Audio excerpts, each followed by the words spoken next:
want to do, you're very bright people or you wouldn't be here, is go through a lot of leadership points and transformation points to set a context for how you can get the #1 competitive advantage in the marketplace, which is be the best change agent. And that's what we're all about today, is how to do that.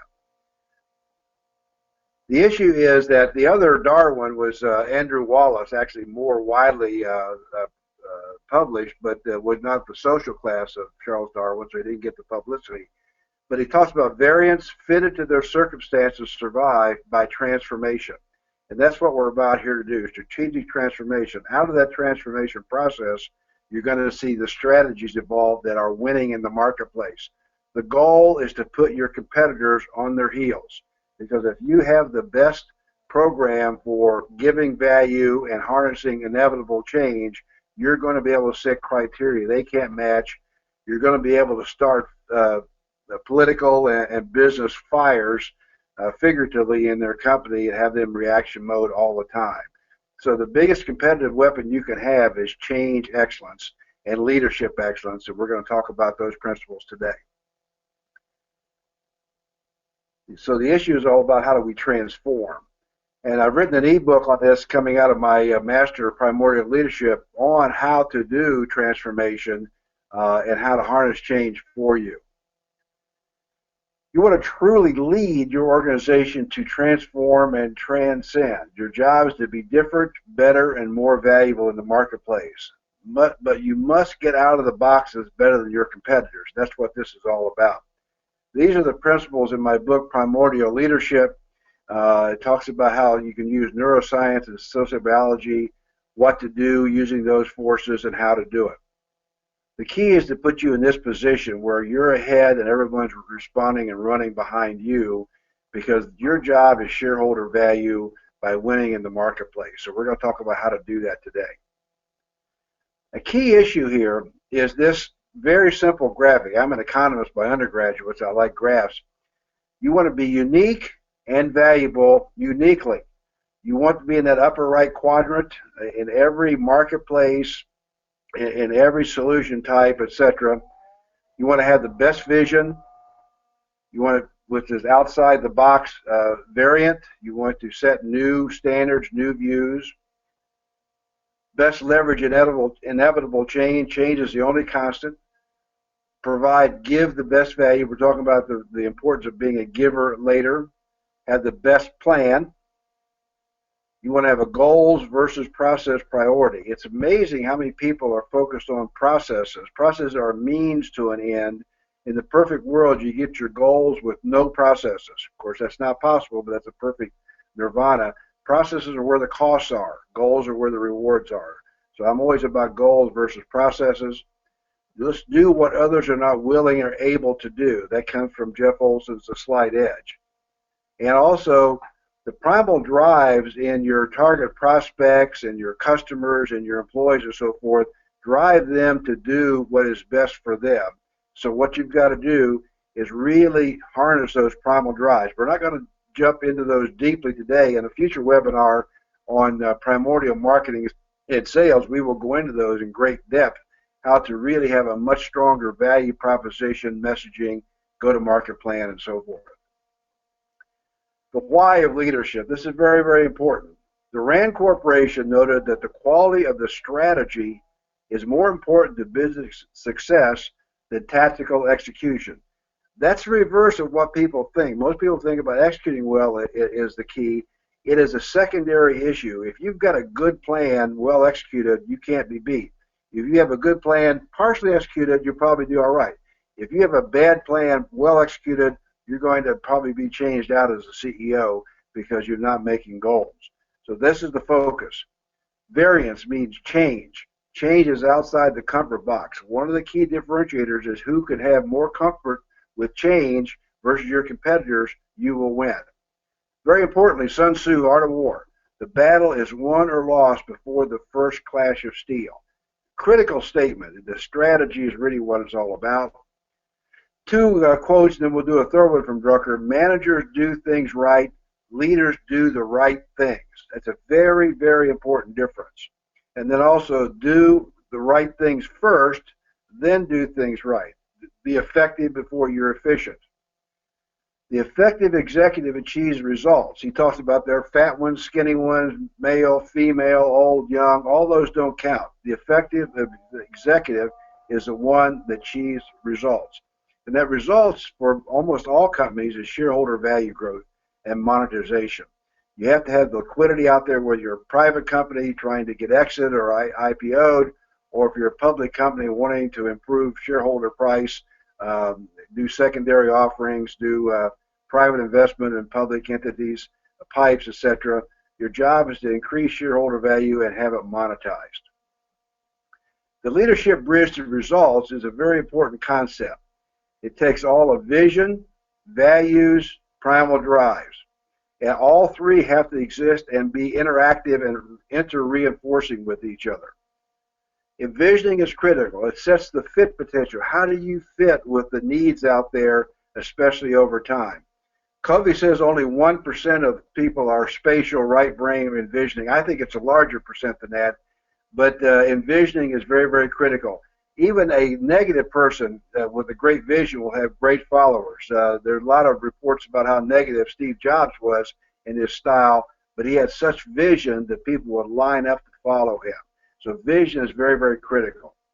And it sets the pecking order. If you're inside your company, who has the best vision, who gets up to the board and draws the best plan, who lays out the best plan, the why, what, and how plan, will always be the de facto leader in the pecking order. If you're not a natural envisioner, hire it. Recently, not too long ago, Meg Whitman of HP hired a chief strategy officer who was a male. But you must listen to that person because they're going to continually get outside the box. They're going to cause change issues inside the company. You need to support that change. Values. Values are critical to others' primal drives being leveraged. The first of those being a giver and not a taker. I've never met a happy taker or an unhappy giver. Who gives the most value will trigger the primal drives externally and with your key employees, and they will do the most for you in that regard. Employees and customers' primal drives must purposely be judo leverage versus resistant. I trademarked the term the judo principle. I learned that when I was in the military police, that what you have to do is use a force for you. It can be a positive force, it can be a negative force. It doesn't matter. You have to leverage that force for you. The judo leveraging forces in the marketplace is very, very critical to leadership. Now, there's a lot of difference between a leader versus a manager. Both are good, both are important, but a leader is a special person, male or female. They're more envisioning, they're stronger spatially. Excuse me. They're more proactive and impatient. They're more should be versus as is. They're more intuitive, more why focused versus what and how. More ends versus means focused and goals versus process focused. They're more focused on longer range thinking. They're more comfortable with change and thus seek it out better. And they're timing sensitive. A leader is more aware of effective intangibles, values, principles, megatrends, change vectorings, primal drives, etc., versus the typical focus on the tangible things. They're more comfortable with risk. Plans, plans, plans. Like the real estate, location, location, location. Planning is what it's all about. Understands that financial results are the key ends focus, begin with the end in mind. They're less naturally comfortable and skilled with details, which can be delegated. And as a result of the above, they're more charismatic and motivating. So there's a big difference between a leader and a manager, and assess yourself where you are on these principles.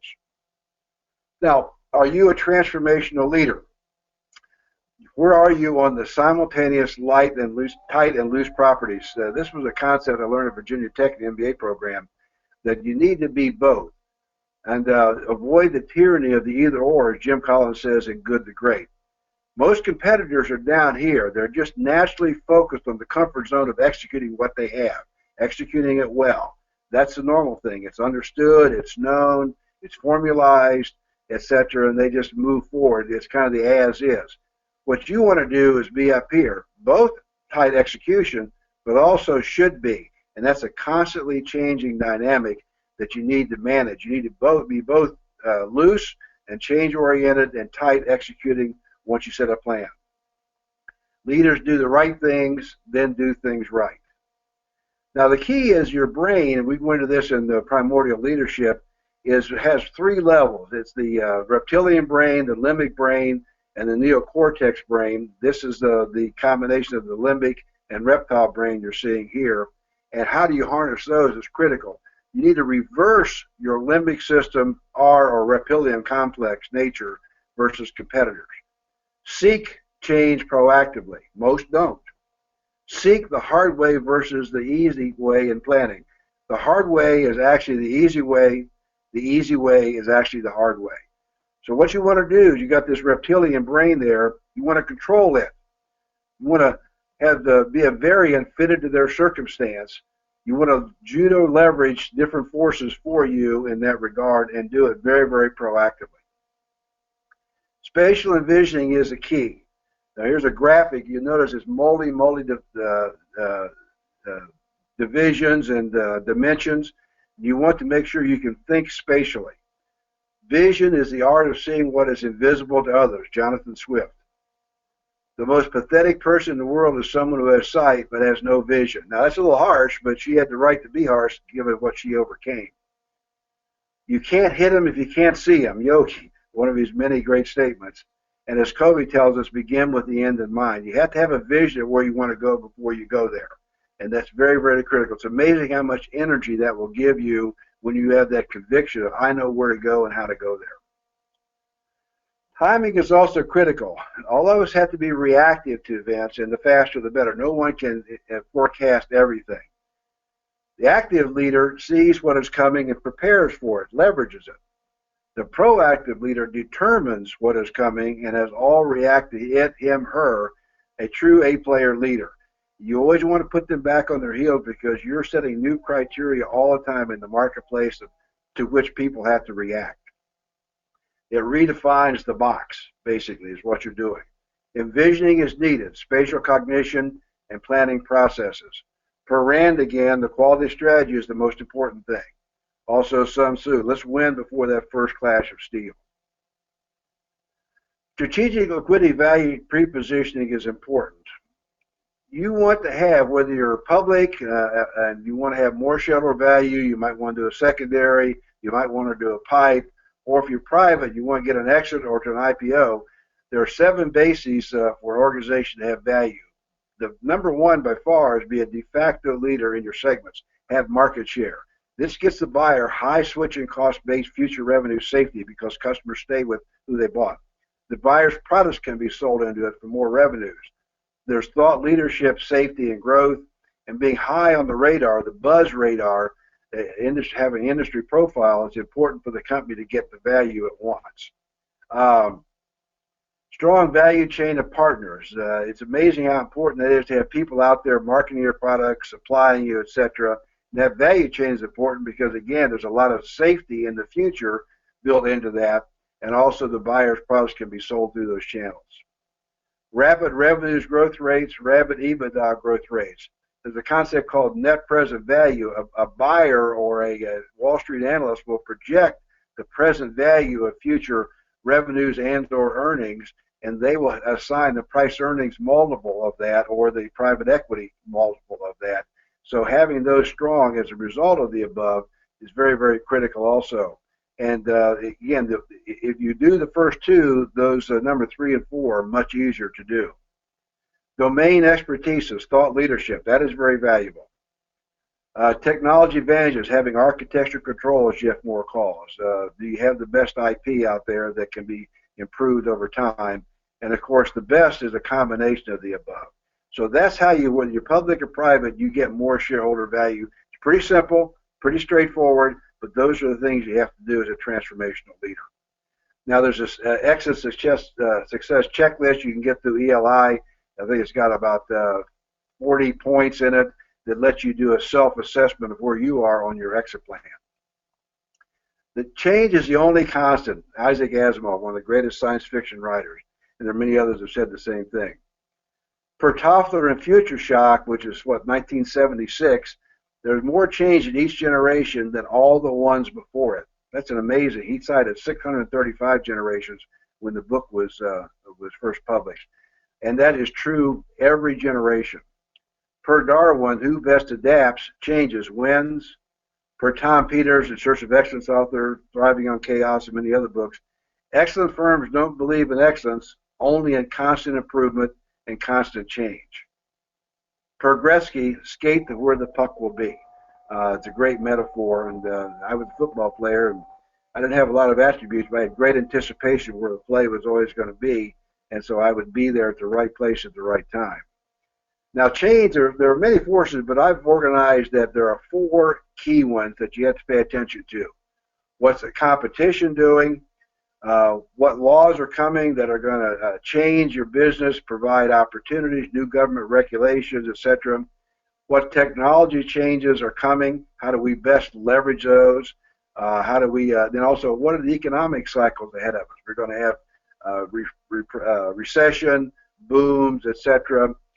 Is that going to vary by country? You have to really forecast that. The key is to do that first for your target customers' demand issues. How are those change forces going to affect them? Because they have the goals, so they rule, so you need to adapt to those. Then for your company, in the absolute and relative to customers' demand, what are the change forces going to do for you? So there's a great movie called The International, and it's about an Interpol investigation, and the father who's in trouble asks his son, what do you do when there's no way out? And the son wisely says, go further in. You can't stop change, so whoever goes further into change wins. And it's multi-year. You have to look at a year, 2, 3, 4 years.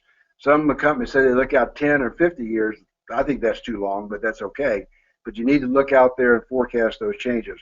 As your products and services come online over time, there's a vectoring of when they're available versus the change needs in the marketplace. You have to have that vectoring come together in a nexus that has unique capabilities in the marketplace.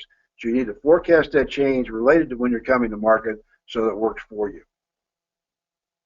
And I can send to you, if you contact me, we have several different outputs from different seminars I do for groups about what they think in the next 2 to 3 years will be the biggest changes in technology, laws, the economy, and competition. Of course, the competition is always going to be more personal than that broad brush, but the insights can be very valuable to you.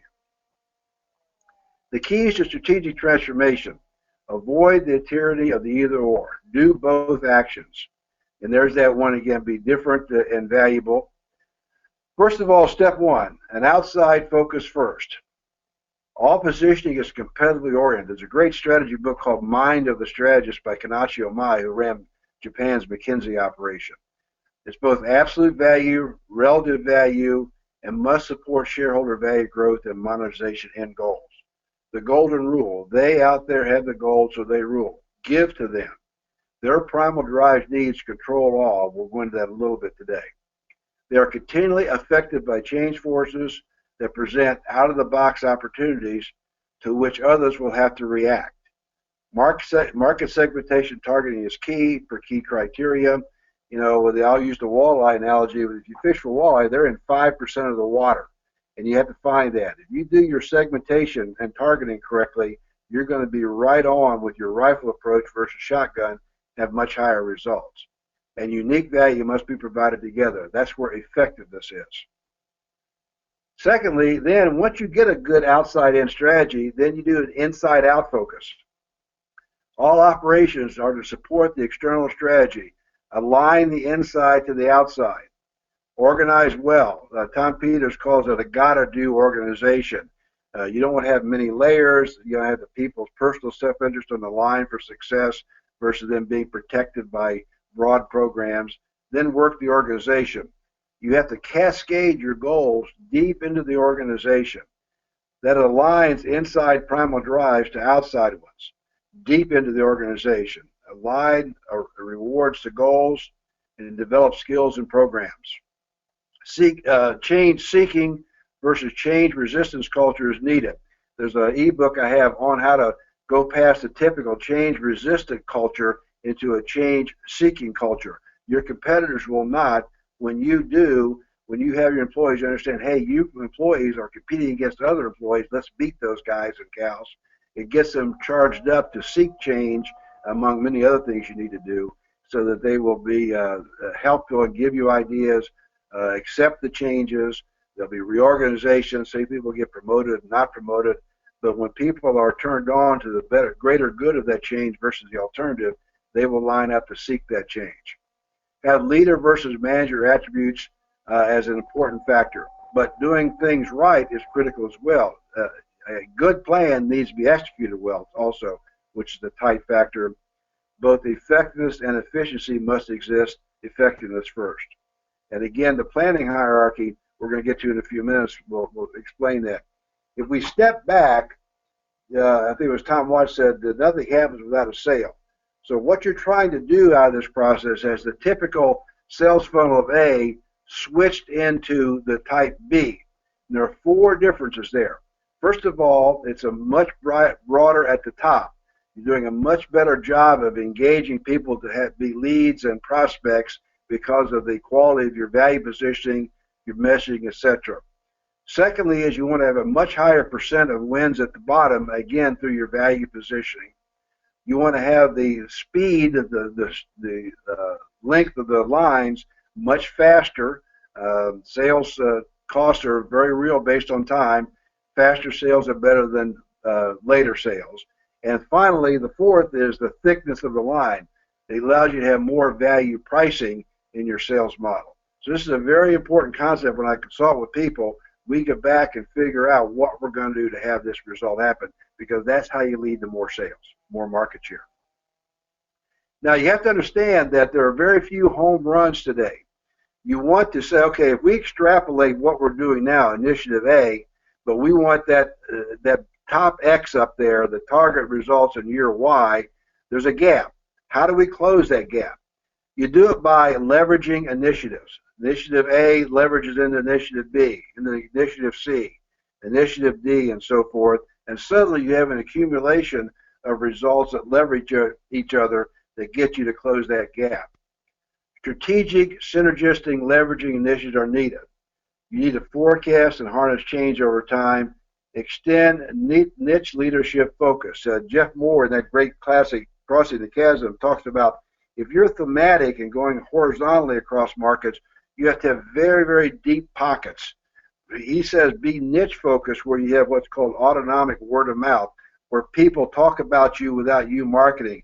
You get emails and calls in, I heard about you at a conference, etc. We need to talk, that type of thing. I can tell you story after story how I've harnessed that over time. So leading your niche is a key to your acquisitions and to Wall Street saying, hey, you're a leader in your niche. And so you'll have to harness change to do that, of course, as we talked about earlier. Now, leading transformation or growth, the first thing you need to do is, where are we now? What's growing? What's shrinking? What's profitable? What's not? Are there changes in those margins? And so, again, and Kanashio Mai says, before you think about changing, understand what you're doing now. That is a very, very important thing. It's a level set to know where you are. Last year's annualized operating margin per solution is known. There are many factors. Matter of fact, I think there are, I forget how many are. There are 19 other as-is criteria in that transformation checklist that you need to take kind of a doctor's checkup on yourself before you start looking outside. Now, driving forces are very, very important. When I help companies do strategy transformation, we spend as much time on figuring out who we are as a driving force than anything else. I've seen screaming matches over this issue. Are we products offered? Are we services offered? Are we markets needs offered? Are we customer needs offered? And they're like, are we profit oriented, size and growth oriented? This list comes from Dr. Terry Vanderwerf, and you really have to go through and figure out what is your driving force, because everything within coalesce around that. I'm a big fan of being market focused, customer focused, and then deriving results from there. Now, you want to select your target markets correctly, like we talked about. Let's find out where those walleyes are and really go after them, because you'll catch a lot of them versus very few. Here are just some of the criteria. Referenceable customers exist. The more, the better. People like to know that other customers have done the due diligence on you so that you're safe and have value. Significant change pressure exists. Large ROI gains exist for the buyer. Revenue gains are the prime ROI focus, although cost reduction, compliance. Compliance is valuable. Our solutions are a major element of the value chain focus. Initial differentiations exist that can be introduced and exploited. Buying criteria can be set. Segment is large enough to meet economic needs and growth goals. We can communicate with the market and members, talk to members, that word of mouth. Partners exist or can be secured, it can be leveraged. Access is possible directly and or via partners. Domain expertise and execution skills exist or can be added. You need to hire specialists sometimes. Segment is not owned by a major player. That's very costly to get them out of the market. Entry barriers can be set and sustained. We can be the leader with valued, unique selling propositions. Other segmentation factors exist also. Demographics, region, title, industry type. There are probably about 12 or 15 more that we go through in a strategic planning process to make sure we're really finally targeted where we're going to get the biggest result from our effort. Leading transformation growth. Know your focus organically and or strategically. Now here's a very critical thing that most people don't do.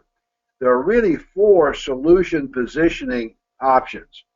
The top one is the solutions market, buyer market. Is old markets or are you going after new markets? On the left side, solutions, old solutions or are they new solutions? Now I'm a big fan of selling to existing customers first. They know you, you're safe, it's easier to sell to them, easier to get in the door and so forth.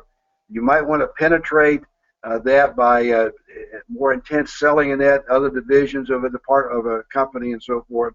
Most of the growth is going to be down in the old products, but old markets, but new products, where you extend new products to sell to those folks and so forth. We'll talk about that in a few minutes. Then you can go up to new markets with old solutions. Might be international, could be many different bullets there. And then number 4 is a complete pivot. That's the most risky, but it could be a great opportunity. You just need to think through where should we go and what priority in this very simple matrix. Now, what I like to do is have what I call the solutions flower. You take in the core, the stamen, the core buyer type and their needs. Then you have many different petals around that stamen that reinforce each other and give you a one-stop shop to the greatest degree that you can. Each of those petals have to have a lot of absolute value and they need to reinforce each other. This is a very nice planning process you can use. And the key is you're focused still on this flower being over on the product solutions matrix. Each petal adds and leverages the core. They reinforce each other. Can be by organic development, partnering, or acquisition, or some combination. Usually that applies in those 2 areas, new products in old markets and old products in new markets and so forth. And it's a very good way I like the KISS principle, a very simple way to organize where we're going to go, what we're going to do to get there. Now coming back, you've seen this before. This is a very critical graphic right here. Now it has 2 constructs, value. In Edward de Bono's Petition, how to surpass the competition, and in my primordial leadership and a coming ebook, Primordial Marketing Sales, the generic benefits can be really focused down in 4: safety, economic gains, ease and speed, growth and flexibility. You need to organize your why factors according to those and understand them well, both for you and against your competitors, because that is really going to be why people buy. Then you need to get down and how we're going to be unique. A great simple construct is in Marketing 101 from McCarthy and Kotler is the 4 Ps: products and services, placement, pricing, and promotion. If you organize your uniqueness with some depth in those 4 categories, suddenly it all starts to fall together to a very unique value positioning in the marketplace. Prioritize the must-do, compelling pain needs. When people buy a product or service, it's painful to them. They've got to give up money. There's usually project costs, change costs, the political capital cost of someone sponsoring this to the senior committee, maybe getting in trouble if it doesn't work. So you go after the must-do type of things. Shoulda, coulda, woulda is going to be pushing a rope. Find the must-do pains and go for them. It often involves revenues and or legal compliance.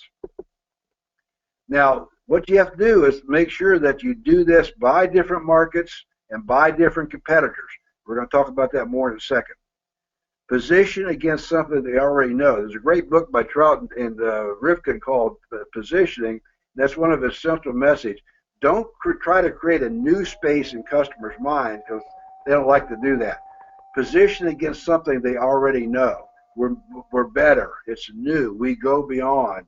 And okay, I know what you're talking about. Okay, why is that new valuable to me? It's much easier to get to them and to get them to respond if you position against something they know.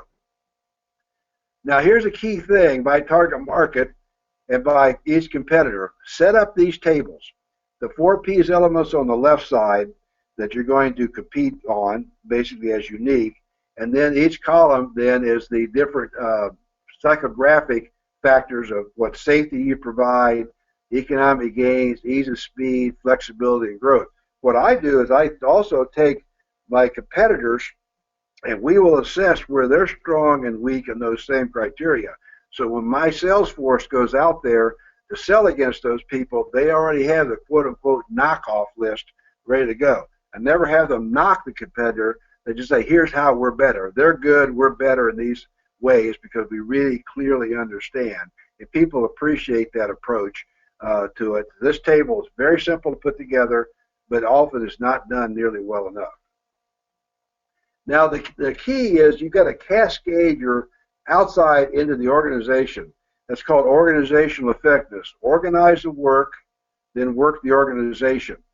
Here's a key flow to that. The planning hierarchy: strategic, then annual, then division, then operations, then different programs. Each is controlled by the one above it. So what you need to do is have that plan, and it needs to be such that you align the self-interest in the market inside the company to the market's interest. If you do that, you will not have to manage much. If you align the self-interest of the people in the company with those outside, your job is going to be to set the pace, coordinate, monitor, coach, evaluate, and support, because they're going to be managing themselves. Anytime I see people working hard managing, they do not have this figured out. They're trying to have people do things where that person is not understood that it's really in their self-interest to do and why it is, and so forth. Now, invert your organization. We're going to be wrapping it up here in a second, and that's the key. Let's see, I forget the name of the person who was the CEO of Whole Foods. He said, the employees take care of the customers, and the customers take care of the shareholders. Now, the issue is you want to have your target prospects and customers' needs at the top. That drives everything. What are your partners' needs? What are your employees' needs? Then they're organized by departments and divisions, and then the management's down below serving everything above. What happens is that all flows down to shareholder values. Do outside in first, then do inside out. This is reverse of the typical pyramid that you see, but it's a way to differentiate yourself in the marketplace. Also, optimize your intangible asset returns from employees, partners, prospects, and customers. Give unique value to get value. Their needs are primal drives based. Leverage them. Surrounding change is constant, is an opportunity and not a problem. And so you combine all these things and do that, you're going to have a transformational strategy context that gives you the best strategy. Thank you. That's what we have for now. If you want to contact me, here's my contact information. The content's up on the executiveleadership.institute also. We're glad to answer your questions, work with you if it makes sense. There are books out there, e-books, checklists, and so forth. Only usually 10% take advantage of those. Those are the A-plus players that go out and attack the marketplace with these principles. We're going to record this, so it's going to be available for you to go back and get refreshed on it. Use it inside your organization with your management teams, whatever. Primordial Leadership has been a very successful book. It's a gold mine of penetrating and practical leadership insights. Don't be surprised if a point stops you in your tracks. Most leadership books have been written by very smart professors, and I give all the confidence in the world, but most of them haven't ever run a damn thing. And so I've taken theory and what they've taught, and I've taken it to the street for over 35 years and seen what works and what doesn't work, and that's what I put into this book.